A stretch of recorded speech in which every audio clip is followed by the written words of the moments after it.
Hi, I'm Chris Dyson with Dyson Racing, and I'm here to show you around my BP Mazda Lola today. Just taking a look at the car. It's a state-of-the-art technology, and it's basically, as you can see, it's a coupe. It's a closed-top car, which means that the front-end treatment is basically, and all of the aero is essentially built around the closed concept. The front end, you can see, utilizes built-in splitter there that effectively creates an underwing effect in the front end. And you can see the numerous dive planes. As we take a walk around and we look under the skin a little bit, and this beautiful carbon fiber bodywork. You can see here, this is the suspension. It's a conventional coil-over spring over the shock.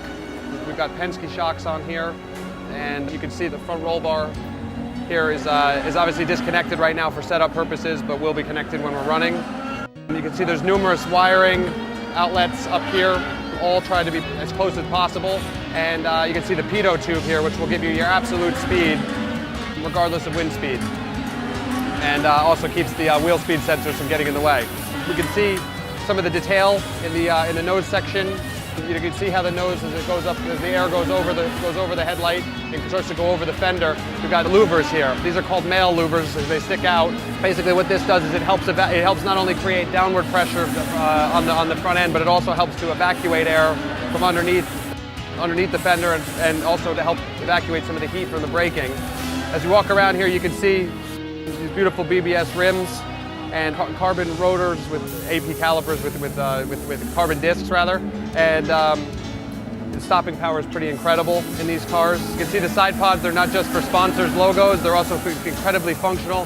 Huge, very, very lightweight carbon Kevlar material, and you can see again some of the aero treatment here. You can see how the air, as it comes up over the nose and starts to route around the cockpit.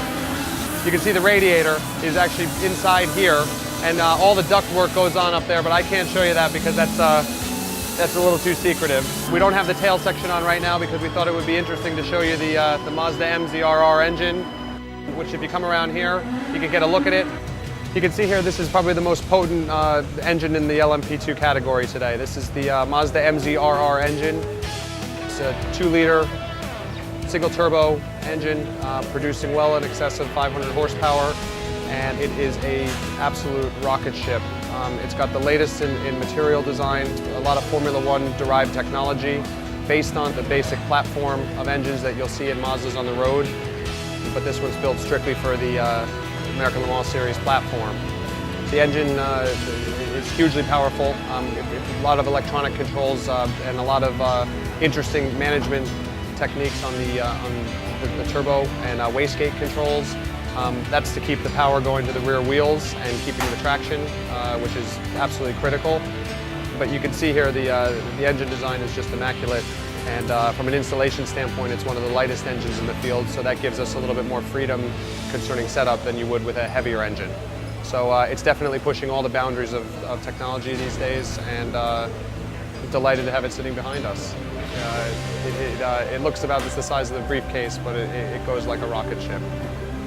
If you look around here, you can see this is where the tail section starts to finish, and there's a bolt-on rear end here. This is a single piece rear end, which makes it much easier to remove the tail section. And if you have to do any massive changes during the race, the tail section comes off as one piece. A couple of bolts, boom, boom, it's a quick release, and it's off. You can see here it's a dual element wing, again carbon fiber, and this is a very critical part of the car for creating downforce on the rear. And basically, again, this is at maximum angle of attack because we're at St. Petersburg.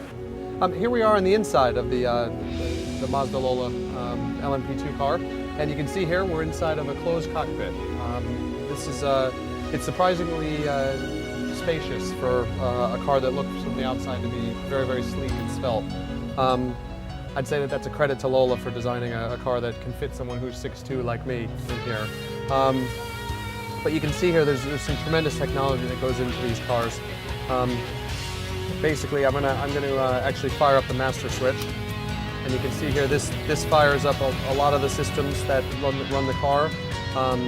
But one of the most important instruments as a driver is the dash display. And you can see here I've got a huge amount of information at my disposal. Engine temp, everything from engine temperatures to oil temperatures to tire pressures, which from a driver management tool is huge from both the safety and performance perspective. You can see here basically there's a huge amount of computing power in the steering wheel. We've got a traction control adjustment. We've got a push to talk button here. I've got a flash here for my lights for the high beams if I feel like we need to come through quickly.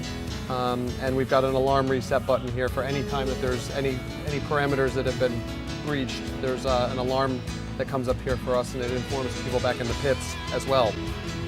I'm going to remove the steering wheel just to show you, but basically you can see here we've got a paddle shift system. It's a fully semi-automatic gearbox, 6 speeds, and basically at the push of a button, that's the extent of my upshift. So there's nothing on the floor here.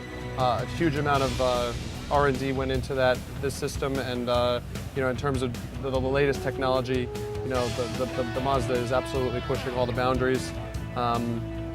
I've got my brake balance adjustment right in here, so I can actually move more brake pressure to the front or rear depending on grip conditions and the state of the tires.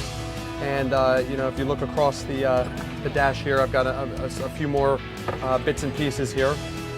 Starter button here, ignition, couple switches here for maps and stuff like that. I've got my electronic mirror control because you need that in a sports car when you're sharing with others who might be slightly different size. And a few other switches here. You can also see here that there's a duct here, and this isn't just for fresh air. This is actually for a mandated air conditioning unit. And basically, there's a maximum temperature that we're not to exceed in this car. And I'm thankful for the series for installing that because it keeps it cool in my Mazda here. And basically, what this comes on and keeps the cockpit as cool as it would be if you were in an open-top car, which is actually quite remarkable when you think about it. I've got my radio here, which plugs in up there, and I've got a drink bottle down here as well, which isn't installed, but I have a tube that runs up here and makes sure that we can stay hydrated during those long double stints. And you can see here, obviously, once I'm in the car and that I understand what's going on, there's a 5-point harness. So I don't have it on, but I'll have a Hans device on and a helmet, and everything will be fastened in. And the 5-point harness keeps me secure and safe in here. And I'm sitting on top of a seat that's basically a foam, basically a bead molded seat that actually I sit in, and they pour a sort of a bag full of beads that they put a resin in. And once that activates, it actually molds right around my body, so you're really safely secure in here. And safety is the most important thing in motor racing, other than going quickly, of course. But we here don't take any chances in our safety, and it's a huge part of it. And it's a huge part of our of what we do as drivers, as risk managers, essentially. And yes, so that's inside the office here today. I don't know if there's much more I can tell you or that I'm allowed to tell you, but I hope it's been really helpful for all the fans at home.